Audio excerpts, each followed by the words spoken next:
Magandang araw po. Kami po ni Atan ay pupunta po sa isang client para mag-repair ng aircon. Issue, di lumalamig. Yung technician ko, pogi-pogi yung technician ko. Yun, helper ako for today's video. Testing muna, testing. Okay, sabi ng technician, pag di daw umandar ng compressor, yan, umandar yun ha. Palitan muna daw ng overload. Ano ba? Overload yun, relay? Relay yun, Tan? Relay, overload, relay. Yan. Overload protection. Overload protection relay.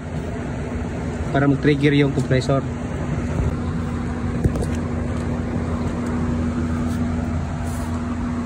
Parang na-repair na siya. Ito parang na-in na. Yan. Siguro na-repair na. Pero wala siya kasi ano. Bulb? Oo. Pero minsan kasi ito ginagawa nila. Pinipins off nila, sinasarado rin. Pero wala yun.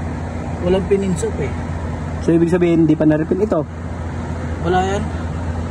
Wala hindi umanda pang pressure yun. Ate mo, mag-error lang tayo. Lalabas yung error mo. Ito, possible compressor yan. High temperature protection. Yan yun. Exhaust. A4. Ayan o, compressor overload protection. H3. So wala pa namang errors. Ano yan yung aning? Hindi, iba na to. Inco. Inco? Inco. Aning yung box eh. Hindi, yung box aning. Pero yung Inco aning. Kasi ganito yung sa akin eh. So Inco na to. Ito yung mga tester ng mga technician. Pagpuging technician dito.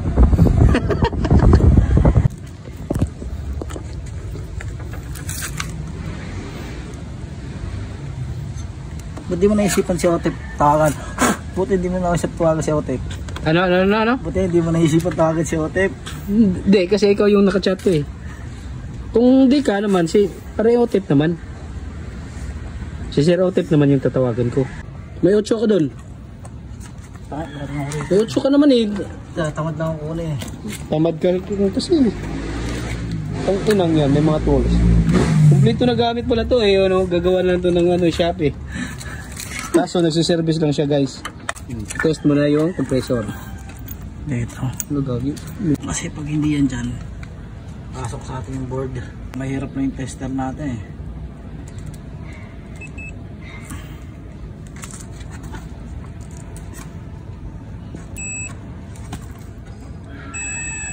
Meron naman. 1.5. Pare-parehas naman, di ba?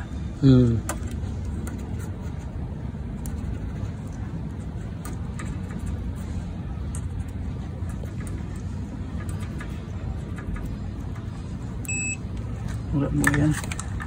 Buo yan, buo. Ito, tatanggalin natin muna ito. Testingin natin. Tanggalin mo muna yung connector. Anong tawag dyan? Saan? Overload nga to. Ayan yung overload.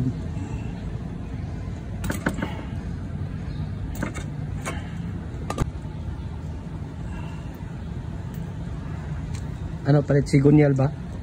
Palit sigunyal, boy. Palit sigunyal.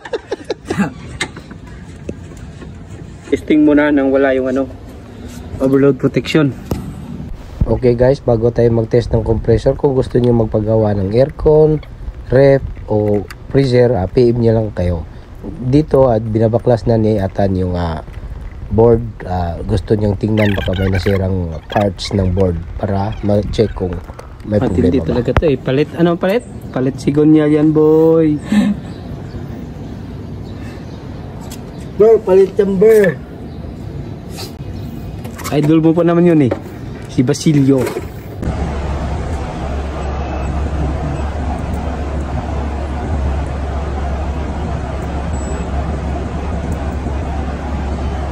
Para wala naman kung sira yan.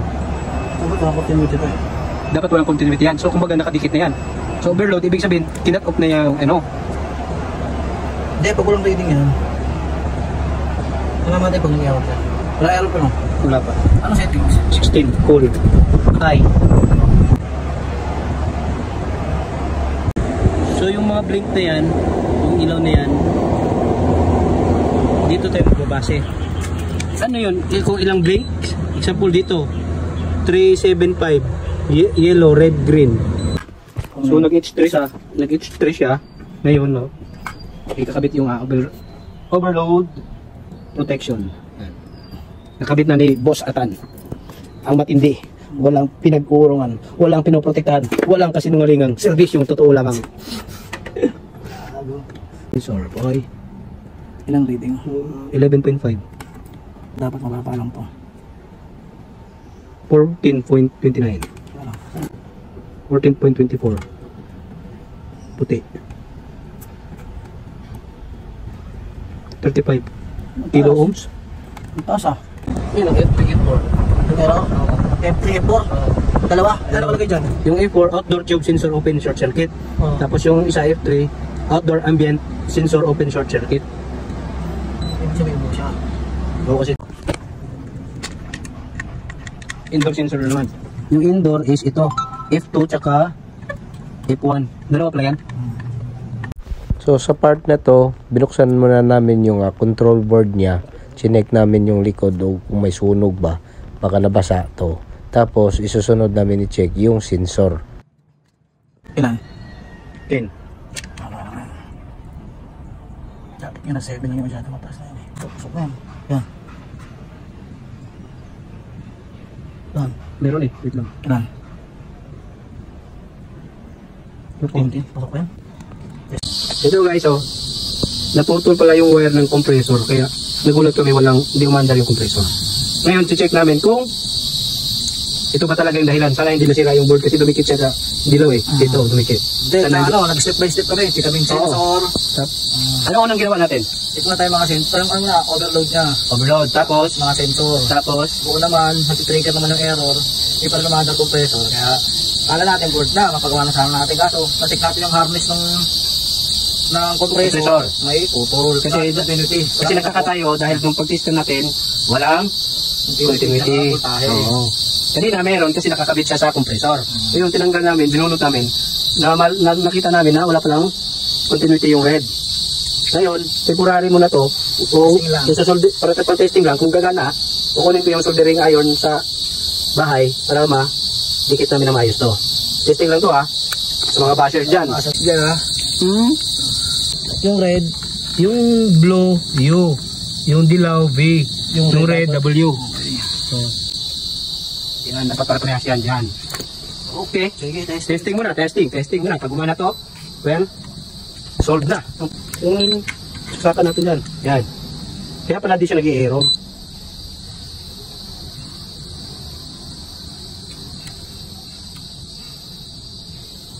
Ayun, wala na yung orange ba yun? Hindi na yung orange oh. Yung orange? Dilaw yun eh. Dilaw pa rin eh. Hindi kanina hindi yan sila sabay-sabay. Ay, oo. Blink na. Oo, di ba? Kanina sabay eh. Malamang yun lang yung problema eh. Dilaw na ito. Siya. Tingnan mo, hawa mo. Bunda to. Oh, bunda na. Yun! Malamig na. Wait lang. Ito ko yung tulong. Ito, tika. Ay, sino kasi yan?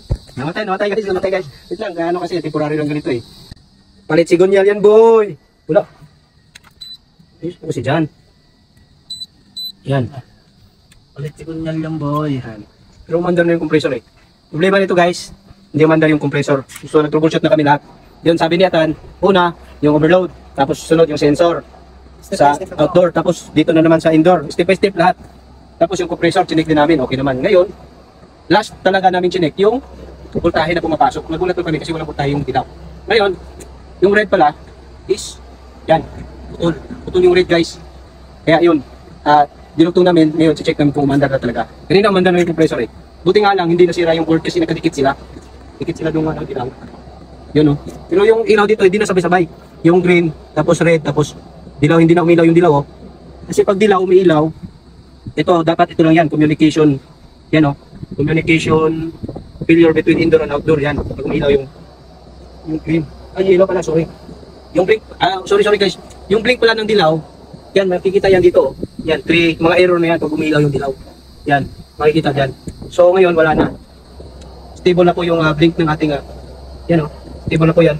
Yung blink dyan, wala din na umilaw yung dilaw. Ibig sabihin, goods na. So, di pa umandar yung compressor. Check pa natin. Hindi kasi namatay. Oo, matagal yan kasi namatay. Check muna namin. Nakakul mo din? Sabi ako nilap yan. Yan, naka-full. Yan. Ay, tapos full. Full, tapos high. Kailangan namin umandar yung compressor. Ayan po, dinudugtong na po ng electrician natin. Ayan po. Electrician, Ayan, si Joseph Calapre. Ayan. Babaero po kasi ito eh. tulad mo. Ayan o. Ang dami naming troubleshoot. Halos lahat. Buti na paisip ako rin sa wire ng compressor bago ko idigan ano. Yan, nakista Yung flux niya. Flux pala, no?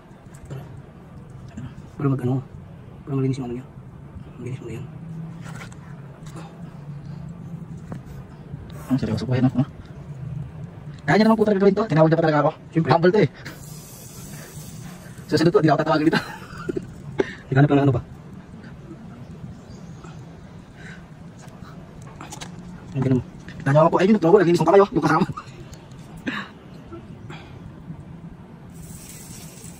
Grabe yung makalagay ng ano eh. PSD.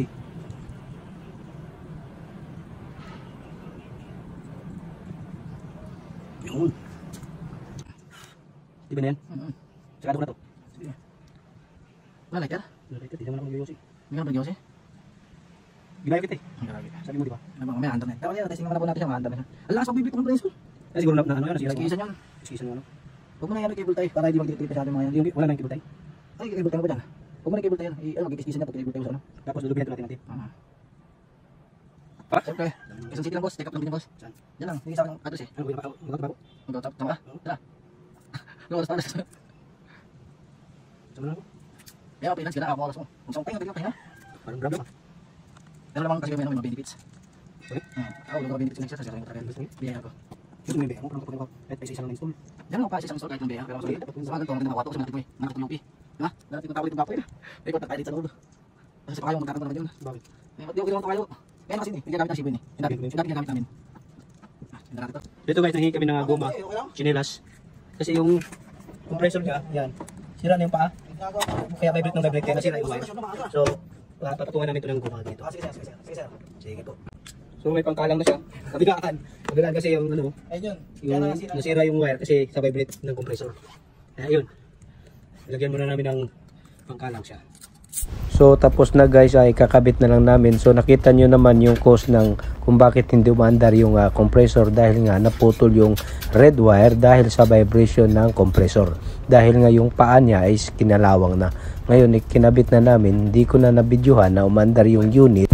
At yun na nakabit na namin yung aircon. So bago namin kinabit yung sa harap, nilinis ko muna yan kasama yung filter para malinis yung higop ng hangin niya.